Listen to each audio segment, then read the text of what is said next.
Public sector workers applauded for their understanding. Jamaicans encouraged to build disaster-resilient communities. And plans to establish a sports museum on track. This is Jamaica House Weekly. I'm Stacey Ann Smith. Prime Minister Portia Simpson-Miller thanked public sector workers for their understanding as the parties signed a heads of agreement at Jamaica House last Thursday. Government and unions signed the agreement, which will see some public sector workers getting a number of benefits in lieu of a salary increase for the 2010-2012 contract period. In exchange, the government has agreed to a program of no or low redundancies for the civil service. The Prime Minister says all parties will be working out the mechanisms for social and economic benefits.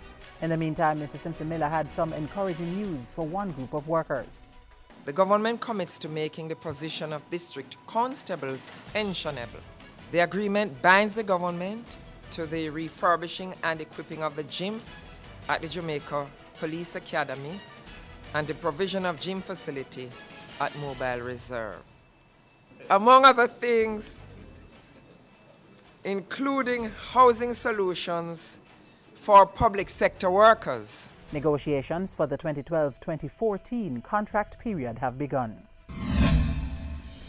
I call on all Jamaicans to play their part in strengthening the capacity of their communities to become disaster resilient. Be informed, be properly prepared, do the right things that will ensure personal safety and the safety of our families and, by extension, our communities. Information Minister Senator Sandria Faulkner urging Jamaicans to take climate change and disaster preparedness seriously. The minister brought remarks on behalf of the Prime Minister at the church service held to mark the start of Disaster Preparedness Month. The service was held at St. Luke's Church in Crossroads, St. Andrew on Sunday. The Office of Disaster Preparedness and Emergency Management, ODPEM, is observing the month under the theme Embrace Climate Change Realities, Build Disaster Resilient Communities. All of us need to be concerned about climate change and what we can do to minimize its impact on our communities. The capacity of any community to become disaster resilient will depend on the actions each one of us takes, and we all have a role to play. The first phase of a national sport museum will form part of Jamaica 50 celebrations and coincide with the London 2012 Olympics. So says Prime Minister Portia Simpson-Miller, who also indicated that the museum would be temporarily housed at the National Stadium until a permanent site is constructed.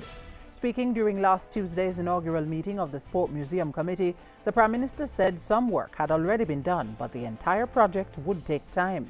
As such, it's to be done in phases. The Prime Minister also announced that a broad-based committee chaired by Minister without Portfolio Natalie Nita Headley would steer the establishment of the National Sport Museum.